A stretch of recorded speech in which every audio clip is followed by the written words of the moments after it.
Баршаңызға сәлем, біз қазір красный бархат тортын дайындаймыз. Бізге сливочное масло, кефир, сода, какао, краситель, разрыхлитель, шекер және де ұн қажет. 110 грамм масло қыздар. Негізі қыздар, маслаларыңыз комнатный температурада болса жақсы. Енді 350 грамм сахар, обязательно 350 грамм қыздар. Аз демеңіздер, егер 350 граммнан аз қылсаңыздар, тесто шықпай қалады. Екеуін енді араластырамыз. Масло менде щедрое лето, шедевр, сливочный берегі осылар жақсы. 72-82% масло алсаңыздар, тестоның дәмі жақсы шығады. Бізде масло комнатный температура болғандықтан густой болып тұр. Если маслоларыңыз холодильникте болса, микроволновкада емес, водяной баняда только маслоны ғана ертемізді, дәл осылай араластырамыз. Енді осыған 2 жұмыртқамызды қосамыз. 100% сіздерде шығады, уайымдамаңыздар. Самый главный бізде рецепт и техника. Рецепт бойынша техниканы сақтасаңыздар, 100% сіздерде шығады. Страх ол сіздердің бірінші жауларыңыз. Мінекей жақсылап араластырамыз.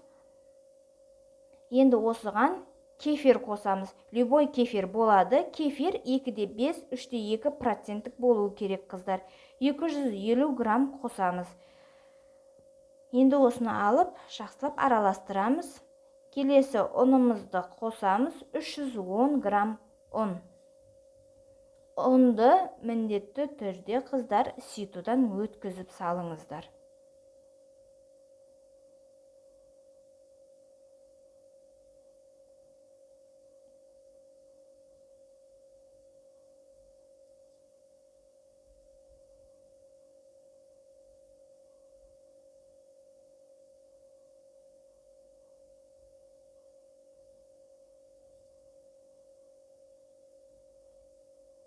Осыған енді разрыхлитель қосамыз. Разрыхлитель не полный, мынадай 1 чайный ложка аламыз да, сеуіп шығамыз. Бір жерге никогда алмаймыз. Разрыхлитель қыздар бізде тестаны көтереді. 1 чайный ложка сода және де 1 чайный ложка какао. Какао негізі бізде 5 грамм деп көрсетіліп тұр. Мен ашем просто 1 чайный ложка қосамын. Для подтверждения вкуса и цвета сол үшін қосамын какаоны. Негізі, если көп қосып жіберсеңіздер какаоны, просто цветін құртып аласыздар. Бордовый болып кетеді. Содан кейін мына краскамыз қыздар, мен порошок түрін қолданамын, көбінесе пакнар. Если порошок түрі болса қыздар, 7 грамм қосамыз. Қыздар, если порошок түрі болмаса, гелевый алатын болсаңыздар, ондар қазір қоспайсыз. Бірінші араластырып алып, одан соң барып жарты чайный ложкадан құясыз. Содан соң араластырып, цветін шығарып аласыз.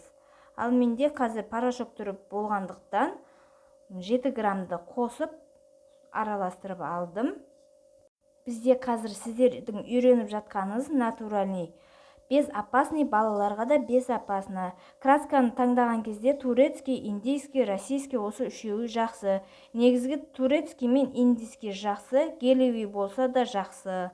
Енді осы тестаны 3 ыдысымызға бөлеміз. Мен сразу 3 ыдысқа бөлемін. 360-тан 3-ке бөлеміз қыздар. 360-365 бола береді.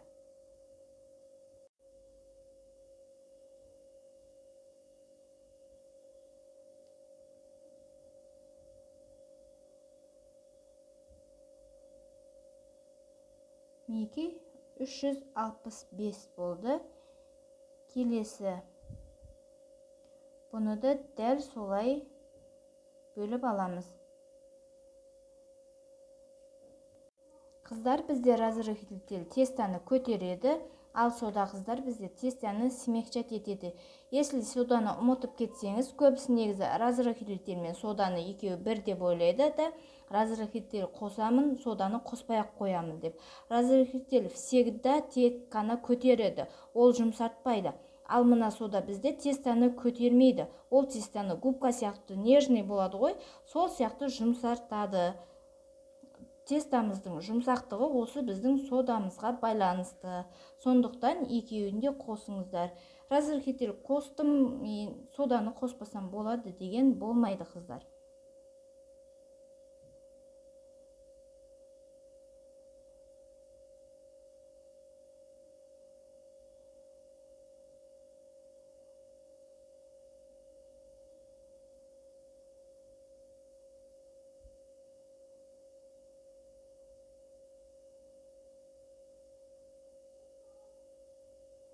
Мінекей үшінші бөлігімізді бөліп алдық, үшке бөліп алдық. Енді осыны мендегі форма 24 диаметр. Мынаны майламаймыз қыздар. Тек қана пергамент, поклан болса лучше, тура осылай аламыз да ортасына, сразу ортасына, прям посередине осылай саламыз. Вот осыны аламыз да қыздар. Мына ортасын шетінен бастамаңыздар, ортасын әдемілей берсеңіздер, сіздерде теста мынадай болып, яғни төмпешік болып қалады. Тегіс болу үшін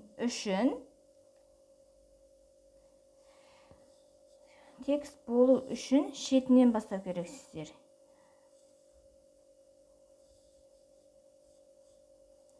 Тек ортасын ғана әдемелей бермеңіздер. Бірінші тестаның полный шетінен алыңыздар. Шетін жақсылап.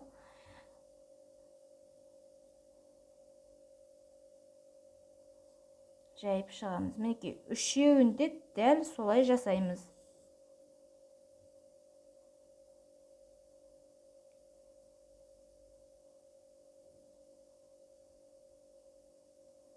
Пештеріңізді қыздар алдын ала қыздырып қойыңыздар.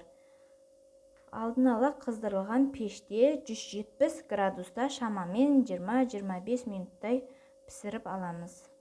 Мінекей бізде дайын болды. Енді тестамызды пісемін дегенше біз оған дейін кремімізді дайындайтын боламыз.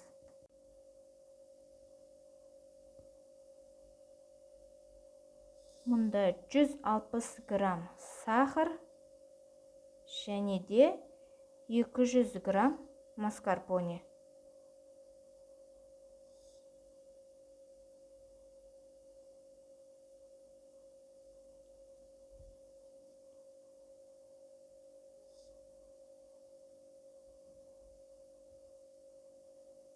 Мен 160 грамм сахарды дайындап қойғанмын, осыған 200 грамм маскарпоне салып жатырмын. Осы екеуін жақсылап миксермен взбивать етіп аламыз, яғни миксерлеп аламыз. Немесе барлығын бірге қосып миксерлесеңіздер де болады.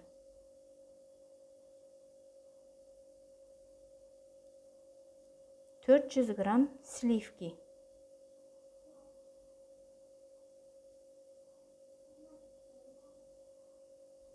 Мінекей 400 грамм сливкемізді құйдық.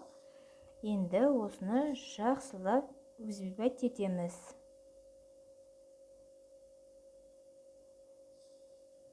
Мен сіздерге кремнің дайын болғанын көрсетемін қазір. Мінекей креміміз қоюланып келе жатыр. Бөлініп кетеді, сол кезде креміміз дайын деген сөз. Мінекей креміміз дайын. Уже креміміз дайын болғанын қалай білуге болады? Мінекей осылай төңкерген кезде крем түспеу керек, ақпау керек. Біздің тестамызда, бисквитімізде, яғни кремімізде дайын. Енді тортымызды жинаймыз. Подложкаға азғантай крем жағамыз. Не үшін жағамыз оны? Тортымыз жылжып кетпеу үшін жағамыз. Және де осындай кондитерлік пакетке кремімізді, насадкамызды салып, басын кесіп, сосын кремімізді жайғастырамыз. Бірінші сіздерде осылай кремді ортасына кішкене жағып алып,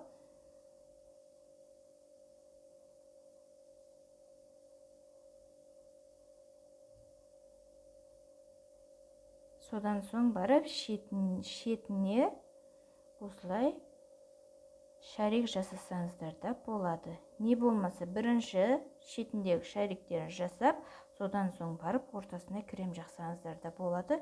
Өздеріңізге қалай удобно, солай жасайсыздар. Сығамыз, жібереміз. Сығамыз, жібереміз, сығамыз, жібереміз. Дәл осылай жасап шығасыздар.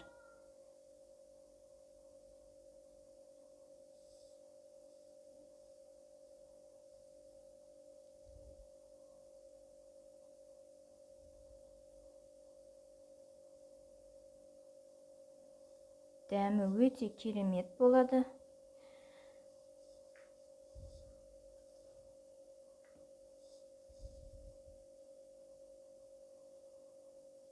Қорықпай жасай беріңіздер. Бір жасағаннан шығады негізі. Мен өзім бірінші үйренгеннен ақ, бір жасағаннан ақ шыққан бұл тесто.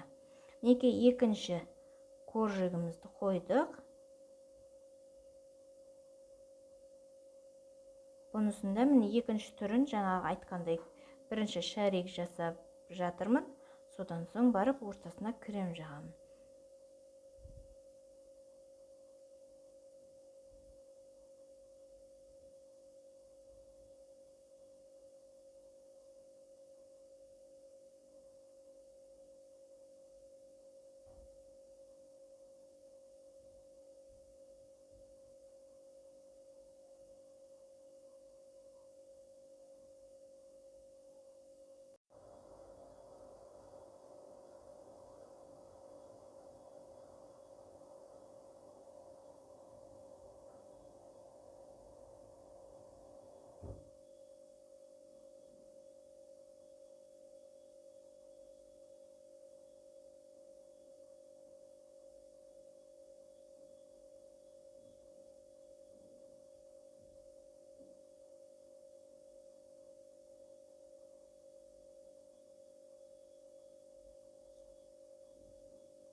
Тортымызды жинап болды, қыздар.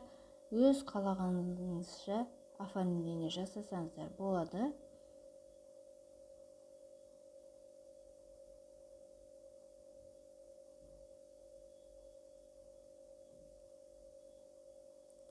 Мен осылай гүлмен және де балет билейтін қыздармен оформление жасадым.